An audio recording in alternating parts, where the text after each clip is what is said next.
नमस्कार साथियों, कैसे हैं आप सब। आपका अपने YouTube चैनल दिव्य यात्रा पर आपका स्वागत है। पिछली वीडियो में आपने जाना वराह अवतार के बारे में, किस प्रकार वराह अवतार ने हिरण्यकश्यप नाम के दैत्य की हत्या करी थी। इस वीडियो में आप नरसिंह अवतार की कथा सुनेंगे। जो भी दर्शक नया है, कृपया करके आपके अपने YouTube चैनल दिव्य यात्रा को सब्सक्राइब कर दीजिए। आपका सब्सक्राइब किया हुआ हमारे मनोबल को बढ़ाता है। आपका एक एक लाइक हमारे मनोबल को बढ़ाता है। आपका कमेंट हमें ये बताता है कि हमारे अंदर क्या कमी है, कि वीडियो के अंदर क्या कमी लगी, हम उसको सुधारने का प्रयास करते हैं। साथियों, कमेंट करना, सब्सक्राइब करना, ये सुविधा यूट्यूब की तरफ से बिल्कुल फ्री है, इसका कोई चार्ज नहीं लगता। हाँ, हमारा सपोर्ट हो जाता है जब आप सब्सक्राइब करते हैं तो कृपया करके हमें सब्सक्राइब कर दीजिए और हमें सपोर्ट करिए। चलिए कथा आरंभ करते हैं। जब हिरण्यकश्यप की मृत्यु हो जाती है तो उसका भाई हिरण्यकश्यप घनघोर तपस्या करता है और ब्रह्मा जी को प्रसन्न कर लेता है और ब्रह्मा जी से वरदान प्राप्त करता है कि हे ब्रह्मदेव, मुझे ना तो घर के अंदर मारा जा सके और ना घर के बाहर मारा जा सके।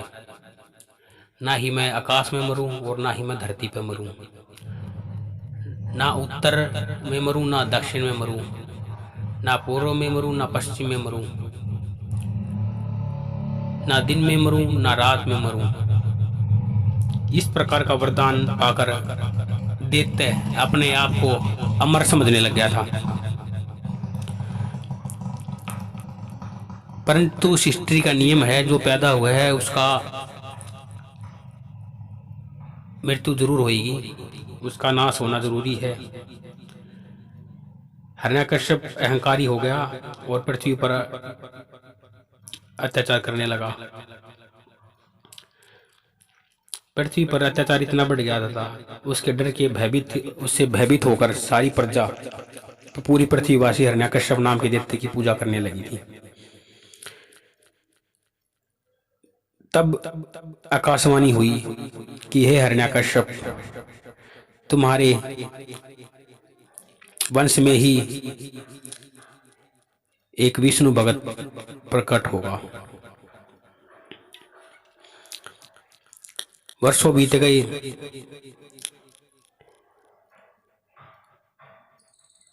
हिरण्यकश्यप का दिन प्रतिदिन अत्याचार बढ़ रहा था। सभी देवता इकट्ठे होकर विष्णु भगवान की शरण में गए और विष्णु भगवान से प्रार्थना की कि हे प्रभु, पृथ्वी पर अत्याचार हो रहा है और जो ब्राह्मण पृथ्वीवासी हवन करते थे, जो हमें उससे आहुतियों से जो ऊर्जा मिलती थी, वह ऊर्जा हमें अब नहीं मिल रही है। आहुति रूपी ऊर्जा के कारण हम कमजोर हो गए हैं और सड़क को भी छोड़ना पड़ा है। सड़क पर भी दैत्य का राज हो गया है। तब भगवान विष्णु ने कहा, हे देवराज इंद्र, अभी कुछ समय शेष है उसका वध होने में, अभी उसका वध नहीं हो सकता। प्रतीक्षा करो, प्रतीक्षा का फल अच्छा होता है।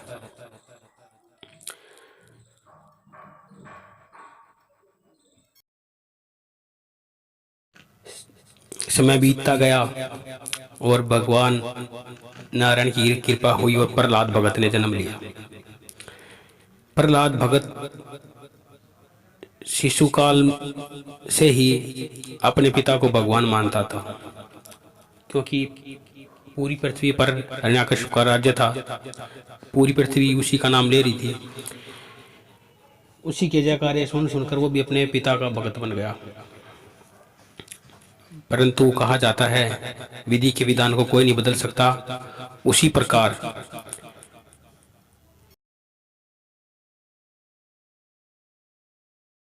भक्ति में लीन प्रहलाद भगत जब भ्रमण कर रहा था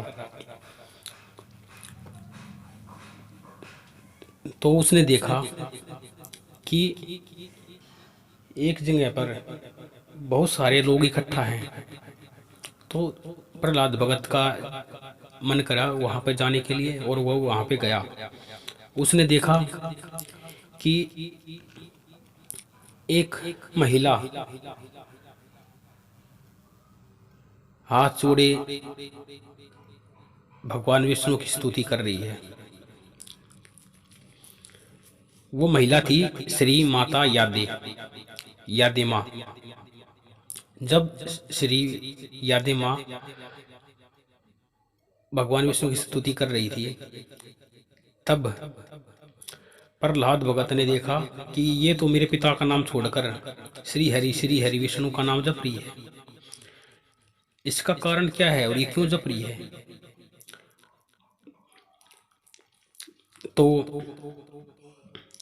प्रहलाद भगत ने पूछा, माई आपको डर नहीं लगता हिरण्यकश्यप से? आप उनके राज्य में किसी अन्य देवता का नाम ले रही हैं और ये सर्वथा वर्जित है। तब श्री माता यादे ने कहा, हे प्रहलाद, हे राजकुमार, आपको शायद पता नहीं, जो पृथ्वी के कण कण में विराजमान है, जो अजर है, अविनाशी है, मैं उस भगवान की स्तुति कर रही हूँ, जो आप में, आपके अंदर भी है और मेरे अंदर भी है, प्रत्येक जीव में समाया है, अनस्वर है, अविनाशी है। मैं उस प्रभु भगवान विष्णु की स्तुति कर रही हूँ। उसने बताया कि मैंने कुछ दिन पहले यहाँ पर अपने बर्तन पकाने के लिए आया चढ़ाया था।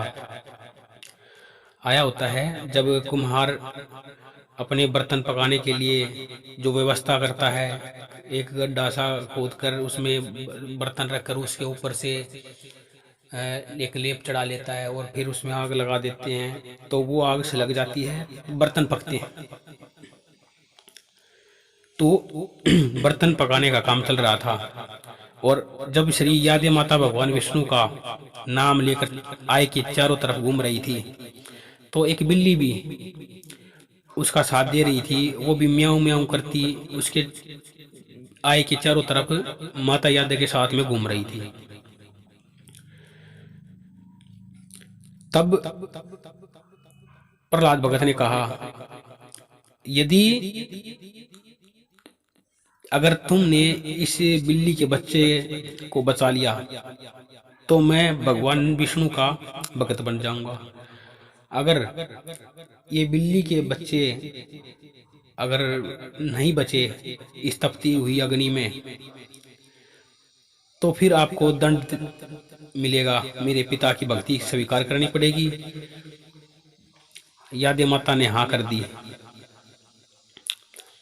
और भगवान विष्णु ने चमत्कार किया। जो आया कई रोज में पकता था, वह मात्र 3 दिन में पककर तैयार हो गया, और बर्तन भी बढ़िया बने, और बिल्ली के बच्चे भी जीवित बच गए। तब भगवान ने यादे माता को वरदान दिया कि तुम ब्रह्म ज्ञान का प्रचार करोगी। प्रहलाद भगत ने श्री यादे माता को अपना गुरु बना लिया और उनसे ब्रह्म ज्ञान के बारे में जाना, भगवान विष्णु के बारे में जाना। इस प्रकार प्रहलाद भगवान विष्णु की स्तुति करने लग गए।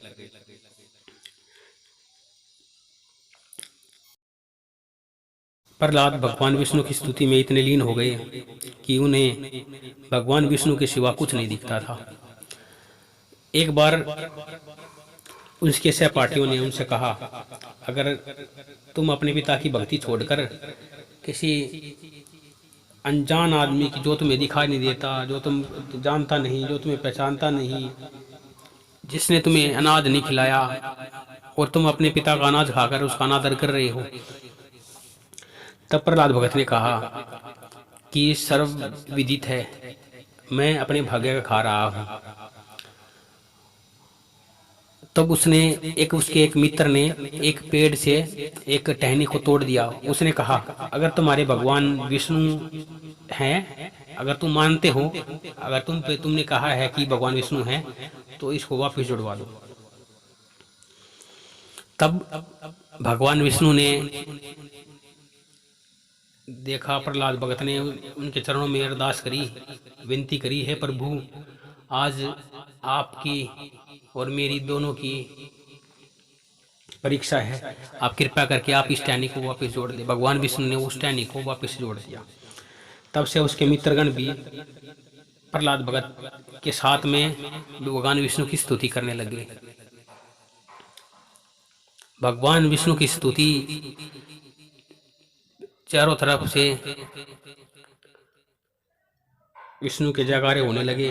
तब हिरण्यकश्यप ने देखा कि मेरा नाम पृथ्वीलोक से कम हो रहा है और देवताओं को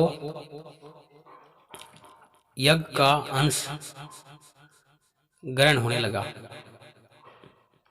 तब हिरण्यकश्यप ने प्रहलाद भगत को मारने के लिए कई हथकंडे अपनाए, परंतु प्रहलाद भगत की रक्षा भगवान विष्णु ने की। हिरण्यकश्यप ने अपने सैनिकों को भेजा कि इसको पहाड़ी से गिरा दो। पहाड़ी से गिरा दिया, तब भगवान विष्णु ने उनकी रक्षा करी। जल में डाल दिया, तब भगवान विष्णु ने उनकी रक्षा करी। नागों से भरे कुंड में डाल दिया, तब भगवान विष्णु ने उनकी रक्षा करी। विष दे दिया, तब भगवान विष्णु ने उनकी रक्षा करी। एक दिन क्रोध में होकर राक्षस ने, प्रहलाद भगत के पिता ने कहा, अगर तुम्हारे विष्णु भगवान अगर तुम्हारी प्राणों की रक्षा करने यहाँ आ सकते हैं तो बुला लो। तब प्रहलाद भगत ने कहा, पिताश्री, भगवान विष्णु कण कण में विद्यमान है, उनको बुलाने की आवश्यकता नहीं, वो सब कुछ जानते हैं। तो वो हिरण्यकश्यप ने कहा, इस मटके के अंदर भी हैं, इस बर्तन के अंदर भी हैं। प्रहलाद भगत ने कहा, हाँ, कण कण में विराजमान है भगवान विष्णु। तो अपने अस्त्र से हिरण्यकश्यप ने उसको बर्तन को तोड़ दिया। फिर उस हिरण्यकश्यप ने एक थांब, एक पोल की तरफ इशारा करते हुए कहा कि इस पत्थर के शिला में भी है तुम्हारे भगवान। प्रहलाद भगत ने कहा, हाँ है। तो जैसे ही उसने उसके ऊपर वार किया, भगवान विष्णु प्रकट हो गए। थाम से प्रकट होकर, पोल से प्रकट होकर, स्तंभ से प्रकट होकर भगवान श्री हरि ने हिरण्यकश्यप को मृत्यु दी, हिरण्यकश्यप का वध कर दिया। ये तो था भक्ति में श्री हरि विष्णु का नरसिंह अवतार। आगे हम अगले अवतार की चर्चा करेंगे अगले पार्ट में। कृपया आपके अपने YouTube चैनल दिव्य यात्रा के साथ बने रहिए और देखते रहिए नई नई कहानियाँ, नई नई कथाएं, धार्मिक स्थानों की यात्राएं। आपको घर बैठे आनंद की प्राप्ति हो, हम ईश्वर से ही दुआ करते हैं। और